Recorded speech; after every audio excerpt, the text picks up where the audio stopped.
नमस्कार, मी अश्विनी आपल्या चॅनलमध्ये तुमचे मनापासून खूप खूप स्वागत करते। आज आपण झणझणीत मटन रस्सा करणार आहोत। लाईट गेली होती, मिक्सरला मसाला वाटता आला नाही, तरीही मी अगदी झणझणीत आणि चमचमीत मटन रस्सा केलेला आहे। तो कसा ते बघणार आहोत आजच्या व्हिडिओमध्ये। गरमागरम मटन रस्सा आणि भाकरी अशी चव की मन पुन्हा पुन्हा खायला मागतं। झणझणीत मसाल्याचा सुगंध आणि नरम नरम मटन म्हणजे खवय्यांसाठी खरी मेजवानी। एकदा मटन रस्सा खाल्ला की त्याची चव मनातून कधीच जात नाही। घरचा बनवलेला मटन रस्सा म्हणजे प्रेम आणि चवीचा सुंदर संगम। भाकरी, कांदा आणि गरमागरम मटन रस्सा, साधं पण अतिशय स्वादिष्ट जेवण। मटन रस्सा हा मराठी जेवणातील एक अतिशय चवदार आणि लोकप्रिय पदार्थ आहे। कुटुंबासोबत बसून गरमागरम मटन रस्स्यावर ताव मारण्याचा आनंद काही वेगळाच असतो। चला तर मग मटन रस्स्याचं भरपूर कौतुक झालेलं आहे। आता आपण रेसिपीला सुरुवात करूया। झणझणीत चमचमीत मटन रस्सा कसा बनवायचा ते बघूया। यासाठी मी गॅसवरती कुकर ठेवलेला आहे। कुकर मध्ये आपण 2 चमचे तेल टाकून घेऊया। तेल गरम झाल्यानंतर आपण याच्यामध्ये एक कांदा टाकणार आहोत। एक मध्यम साईजचा कांदा मी बारीक चिरून घेतलेला आहे, तो तेलामध्ये टाकलेला आहे। कांदा आपण चांगला परतून घेऊया। कांदा जाळायचा नाहीये आणि कच्चाही ठेवायचा नाहीये, बदामी कलर येईपर्यंत परतून घ्यायचा आहे। मटण शिजवताना त्यात कांदा का टाकतात, तर कांदा शिजताना त्यातील रस आणि एन्झाईम्स मटणाला थोडं मऊ होण्यास मदत करतात। कांदा परतून झाल्यानंतर आपण याच्यामध्ये मटण टाकायचं आहे। यानंतर आपण याच्यामध्ये हळद टाकून घेऊया। हळदीमुळे मटणाला छान पिवळसर रंग येतो। त्याचबरोबर हळद ही जंतुनाशक असते, त्यामुळे मटण स्वच्छ आणि सुरक्षित शिजायला मदत होते। आता आपण याच्यामध्ये मीठ टाकून घेऊया। एक चमचाभर मीठ टाकून घेते। नॉनव्हेजचा कुठलाही पदार्थ शिजवताना त्याच्यामध्ये मीठ जरूर टाकावं। शिजल्यानंतर आळणी मटण किंवा चिकन हे चांगलं लागत नाही, त्याच्यामुळे मीठ टाकायचं आहे। आता मटण चांगलं परतून घेऊया। त्यानंतर याच्यामध्ये आपल्याला गरम पाणी टाकायचं आहे। पण मटण शिजवण्याची योग्य पद्धत कशी आहे तेही मी तुम्हाला दाखवते। मटण थोडा वेळ परतलं की आपल्याला याच्यावरती झाकण ठेवायचं आहे, लगेचच पाणी टाकायचं नाही। मटणाला स्वतःचं पाणी सुटलं पाहिजे, याच्यासाठी आपण याच्यावरती थोडा वेळ झाकण ठेवणार आहोत। जास्त नाही, 1 ते 1.5 मिनिटे झाकण ठेवायचं आहे आणि नंतर याच्यामध्ये गरम पाणी टाकायचं आहे। मटण चांगलं परतून झालेलं आहे। आता याच्यावरती मी झाकण ठेवते। ताट ठेवलेलं आहे आणि त्याच्यामध्ये मी आता पाणी टाकणार आहे। हे पाणी गरम होतं, खालची वाफ या ताटाला लागते आणि पाणी गरम होतं। हेच गरम पाणी आपण टाकायचं आहे मटणामध्ये।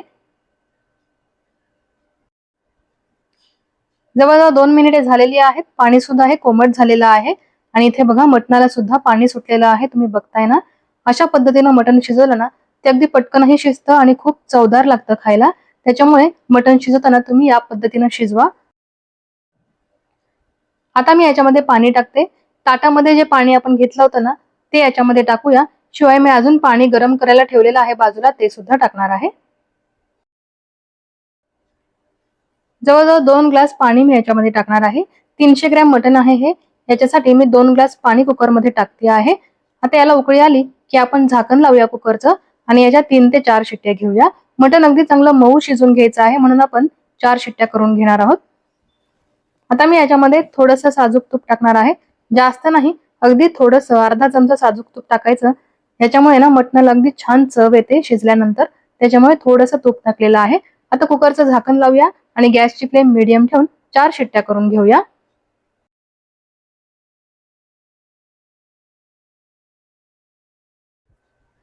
कुकरच्या 4 शिट्ट्या करून घेतलेल्या आहेत, मटण शिजलेलं आहे। आता आपण रस्सा तयार करायला घेऊया। यासाठी गॅसवरती पातेलं ठेवलेलं आहे, त्यामध्ये 3 चमचे तेल टाकून घेते। मटण शिजवताना सुद्धा आपण तेल टाकलं होतं, त्यामुळे तेल बेतानीच टाकायचं आहे। 3 चमचे तेल टाकलं। तेल चांगलं गरम झाल्यानंतर आता याच्यामध्ये तमालपत्र टाकूया। यानंतर कांदा खोबऱ्याचं वाटण टाकणार आहे मी। मी 1 आठवडाभराचं कांदा खोबऱ्याचं वाटण तयार करून ठेवते। लाईट गेली की हे वाटण उपयोगी पडतं, म्हणून मी 1 आठवड्याभराचं वाटण तयार करून ठेवते। कांदा आणि सुकं खोबरं भाजलं आणि त्याचं वाटण तयार करून ठेवलं होतं, ते मी याच्यामध्ये टाकलेलं आहे।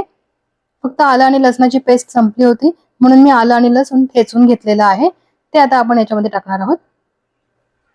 कांदा आणि खोबऱ्याचं वाटण मी 1 ते 1.5 मिनिटे चांगलं परतून घेतलं। त्यानंतर आता ठेचलेलं आलं आणि लसूण याच्यामध्ये टाकूया। 2 गड्डी लसूण आणि 1 इंच आलं हे मी ठेचून घेतलं होतं, ते आता तेलामध्ये चांगलं परतून घेणार आहोत। आलं आणि लसूण परतल्यानंतर याच्यामध्ये मी 1 टोमॅटोचा किस टाकणार आहे। 1 टोमॅटो किसणीने किसून घेतला आहे, तो किस मी आता याच्यामध्ये टाकणार आहे आणि तो सुद्धा तेलामध्ये परतून घेणार आहे. मसाला हा तेलामध्ये चांगला परतून घ्यायचा, तो कच्चा ठेवायचा नाही, म्हणजे रस्स्याला ही अगदी छान चव येते. 2 मिनिटे हा मसाला मी तेलामध्ये परतला आहे. आता मी याच्यामध्ये थोडंसं पाणी टाकणार आहे. पाणी टाकल्याने काय होतं, मसाला खाली लागत नाही, तो अगदी चांगला शिजतो. जास्त नाही, अर्धी वाटी पाणी टाकायचं आहे फक्त आणि या पाण्यामध्ये हा मसाला शिजू द्यायचा आहे. बघा मी अगदी थोडंसंच पाणी टाकलेलं आहे. मसाला शिजतो आहे तोपर्यंत आता आपण कुकर उघडून बघूया. कुकरच्या 4 शिट्ट्या करून घेतलेल्या आहेत मी, गॅसची फ्लेम मीडियम ठेवून. मटण अगदी मऊ शिजून घेतलेलं आहे. मटण नेहमी मऊ शिजून घ्यायचं, म्हणजे त्याचा अर्क हा सूप मध्ये उतरतो, त्यामुळे रस्सा सुद्धा चवदार होतो. मटण कच्चं ठेवलं तर रस्सा सुद्धा चांगला होत नाही, त्यामुळे मटण चांगलं शिजून घेणं अगदी महत्वाचं आहे. आता आपण बघूया मटण शिजलं आहे का ते. आणि इथे तुम्ही बघू शकता मटण अगदी मऊ शिजलेलं आहे. मटण नेहमी चांगलं मऊ शिजून घ्यायचं, म्हणजे ते खायलाही चांगलं लागतं, त्याचबरोबर पोटाला त्रासही होत नाही. आता इथे बघा मसाल्याला तेल सुटलेलं आहे, अगदी चांगला शिजलेला आहे. आता तिखट मसाले आपण याच्यामध्ये टाकून घेऊया. सर्वात आधी अगदी थोडीशी हळद मी टाकणार आहे याच्यामध्ये. आपण मटण शिजवतानाही हळद वापरलेली आहे, त्यामुळे इथे थोडीशीच हळद टाकलेली आहे. त्याचबरोबर घरगुती लाल तिखट मसाला याच्यामध्ये टाकूया. तिखट तुमच्या आवडीनुसार कमी जास्त करून घ्या. माझा घरचा मसाला भरपूर तिखट आहे, म्हणून मी इथे 2 चमचे घरगुती तिखट मसाला टाकलेला आहे. आता लाल मिरची पावडरही टाकूया. आता अर्धा चमचा जिरे पावडर टाकणार आहे मी याच्यामध्ये. त्यानंतर धने पावडर चमचा भरून टाकणार आहे.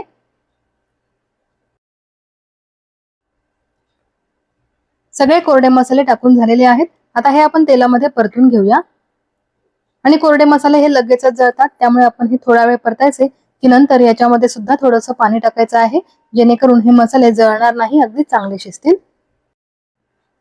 गॅसची फ्लेम अगदी कमी ठेवून हे मसाले मी 1 मिनिटभर परतून घेतलेले आहेत. आता याच्यामध्ये थोडंसं पाणी टाकणार आहे. आता हे पाणी आटेपर्यंत, मसाला चांगला शिजेपर्यंत आणि या मसाल्याला तेल सुटेपर्यंत आपण हा मसाला चांगला शिजवून घेणार आहोत.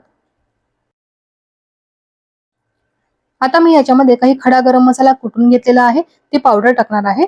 2 ते 3 लवंगा, 4 काळी मिरी, छोटासा दालचिनीचा तुकडा, स्टार फुलचा छोटासा तुकडा, असा खडा गरम मसाला मी कुटून घेतला, तो आता याच्यामध्ये टाकलेला आहे. तोही चांगला परतून घेणार आहोत. आणि मसाला परतायला बघा मी किती वेळ घेतलेला आहे, तुम्हाला दिसतोय ना. मसाला अगदी चांगला शिजलेला आहे, त्याला तेलही सुटलेलं आहे आणि अगदी ग्रेव्ही मस्त झालेली आहे, दिसतीये ना तुम्हाला. मसाल्याला चांगलं तेल सुटल्यानंतर मसाला चांगला शिजला आहे हे कळतं. त्यानंतरच आपण याच्यामध्ये मटण शिजवलेलं पाणी टाकणार आहोत, म्हणजे मटणाचं खारं सूप टाकणार आहोत. बघा अशा पद्धतीने मसाला शिजायला पाहिजे, तो पातेल्यालाही चिकटत नाहीये आणि चमच्याला सुद्धा चिकटत नाहीये, म्हणजे मसाला अगदी चांगला शिजलेला आहे. आता मी याच्यामध्ये मटण टाकून घेते आहे. मटणाचं सूप बाजूला करून फक्त मटणच आपण या तेलामध्ये परतून घेऊया आणि नंतर याच्यामध्ये मटणाचं सूप टाकूया. मटण अशा पद्धतीने परतून घेतल्यामुळे त्याची चव आणखीनच वाढते.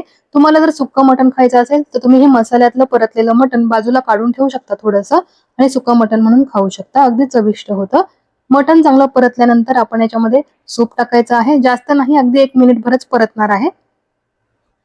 आणि सर्व मसाल्यांचा, मटणाचा इतका सुंदर सुगंध येतो आहे ना, काय सांगू तुम्हाला. अगदी घरभर हा सुगंध दरवळला आहे. आता बघा मसाल्याला छान तेल सुटलेलं आहे. आता मी मटणाचं सूप याच्यामध्ये टाकून घेते आहे. यानंतर आपण 6 ते 7 मिनिटेच फक्त हा रस्सा उकळणार आहोत, की गरमागरम मटण रस्सा खाण्यासाठी तयार होऊन जाईल.